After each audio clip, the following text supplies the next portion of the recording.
Are you back with your Global Business Report? This Thursday, the 12th of March. The Nigerian government has suspended petrol import licenses for a second straight month as local refineries supply more fuel to the local market. Data from the Nigerian Midstream and Downstream Petroleum Regulatory Authority shows most petrol supplied in February came from local refineries. The move aligns with the Petroleum Industry Act, which permits imports only when domestic supply falls short. Nigeria has missed its oil production quota for the 7th straight month, with output falling to about 1.46 million barrels per day in February, according to the latest monthly report from OPEC. The figure is slightly lower than the 1.49 million barrels per day recorded back in January, based on data from independent secondary sources. These sources, which include energy intelligence platforms and industry analysts, are widely considered more reliable for tracking actual oil production. The Nigerian government says it's closely monitoring tensions in the Middle East involving the United States, Israel and Iran to protect the country's economy. The economic management team says the crisis could affect energy prices, capital flows and global trade costs. But the government insists it remains vigilant and will take necessary steps to safeguard Nigeria's economic stability. All right, business analyst Chika and Mbonu, bright and early on GBR. Joins me now to discuss this further. It's good to have you here and me. It's good to have you here. Everywhere, walking, being with you through your rundown through this morning, yes. Your first 15 minutes, everything was about oil, every country in the world. Yeah. And it's interesting to me because oil is supposed to be, almost getting dead. Yeah, fossil fuel. Fossil fuel. Was being kicked. Kicked, yes. Now, even the IEA, the International Energy Agency, that says no more funding for crude oil, for fossil fuel. It's dirty. It's not good. Now, the dirty fuel is now on the throne. Yes. 100 barrels. Yes. 120 yes. a few days ago. Everybody's talking about oil, fossil fuel everywhere, and that's what's controlling. Nobody's talking about renewable now. No, renewable now. We thought, all the analysis said oil is dead. Oil is not dead. That. So this tension. Nigeria, contextualize Nigeria for me. With this potentially disruption that we have, crude disruption. That there was a saying that I saw, I think yesterday or today, and it says that global wars travel faster than aeroplanes. That they travel through oil prices.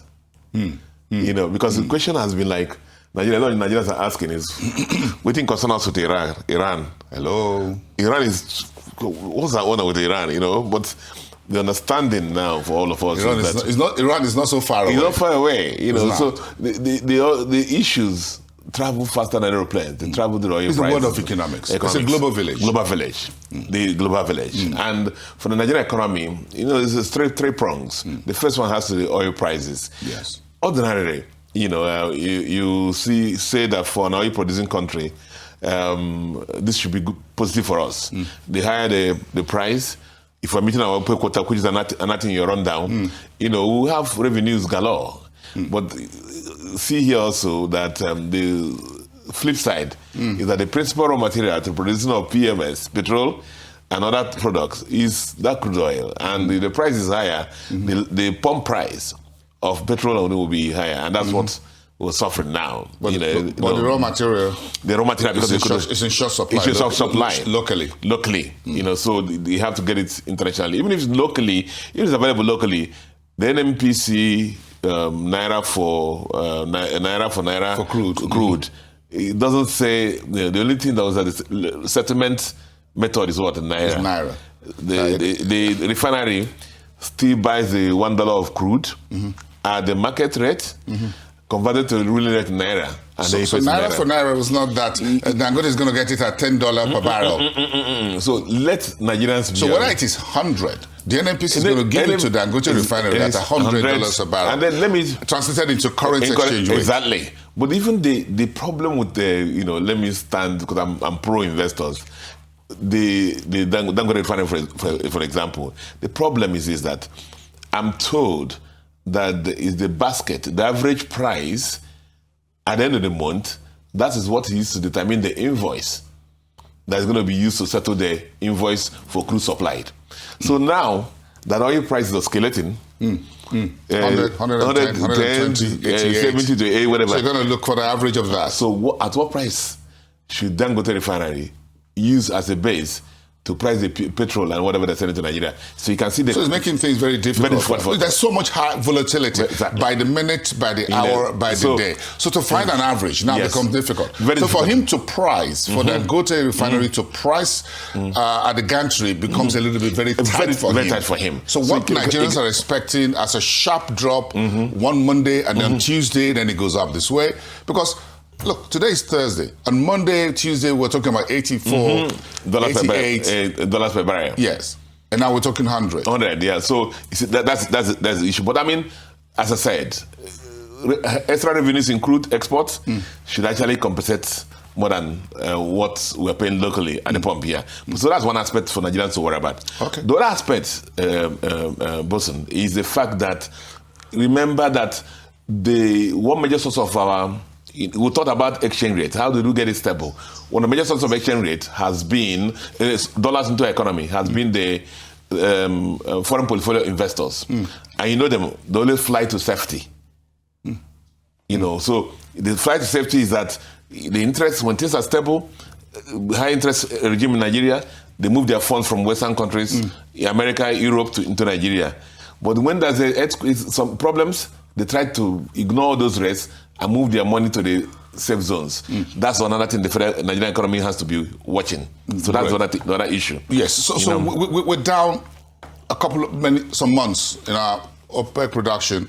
We were down 28,000 barrels in February, according to OPEC, to 1.46. Now, how serious is this? Is this decline for our ability to actually benefit from this current oil price rally to the upside? You do recall during the Buhari regime, the Minister for Petroleum that time, remember oil prices, went up to this, and we used to cry because we were barely doing $1 million per day. And we missed that opportunity. 600,000, 700,000. Yeah, we missed that opportunity for several years, and that has been a major issue. But in Nigeria, we give it to them 7 months now, 8 months now. We've been below our OPEC quota. But I mean, things are itching up.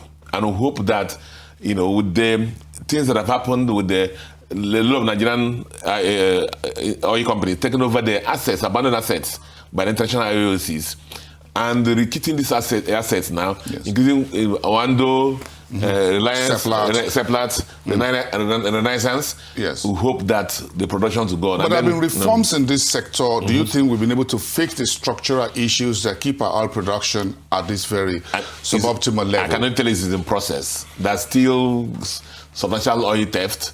There's still substantial burst pipes. There's facing all those. But I mean, we can acknowledge that the levels are less now. Not where they were years before. The minister, the economic management team says they're watching things closely, they're watching the conflict, and that there's no need to panic. But there's a little bit of a caveat in that story about the likely impact on oil trade, in exchange rate and things like that. So does that mean, we take it that the government is in charge, but we should all sleep with one eye open? Because of the fact I told you, a lot of things that happen, like, for example, foreign portfolio investors that help to stabilize our foreign exchange, they're coming from there. If this war continues, the real flight to safety may happen, and that may hurt our supply of dollars. And in that respect too. So we're also suspending petrol import licenses to prioritize local refineries. That's a big story. Yes, sure you missed that. Yeah, we can't miss that. Yes. Because we have been talking about it here and saying, let Nigeria be a country that's very friendly to investors. It's our citizen that has made this massive $20 billion investment.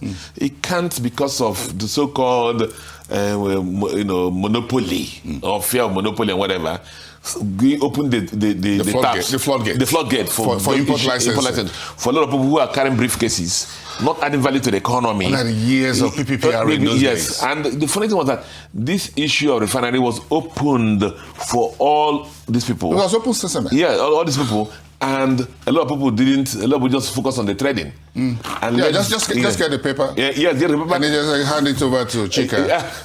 And I just walk away. I wish it was that simple. I wish it was that simple.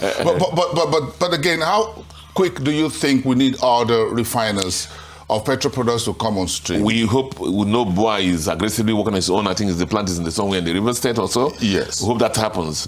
The other thing has been also that the modular refineries have not been able to get their crude supplies regularly. I think that's the bottom line. Because even if Boa gets his refinery up and running, you still have to depend on imported crude. Yeah, because Dangote is not getting enough right now from NNPC. By the time you add Boa's size to what is already on ground, the NNPC will be tough for the NNPC to actually supply enough crude. Exactly. So the bottom line, I guess, should be we need to ramp up on production. Yes, onshore, offshore. And we hope that the settlers of this world, the Renaissance and then Owando, who have new assets, taking over the IOC assets, will push up production. Very and then, of course, with the signed Bonga the Bonga field, the $20 million. I hope the money comes in quickly. Because there's always going to be one crisis after this one. This is not likely the last one. It can never, it will always happen. It's the world. Okay, this is not the last time you're going to be here. Thank you. So we expect you again. Thank you. On the Global Business Report. Thank you so much. Chika, Mbonu there.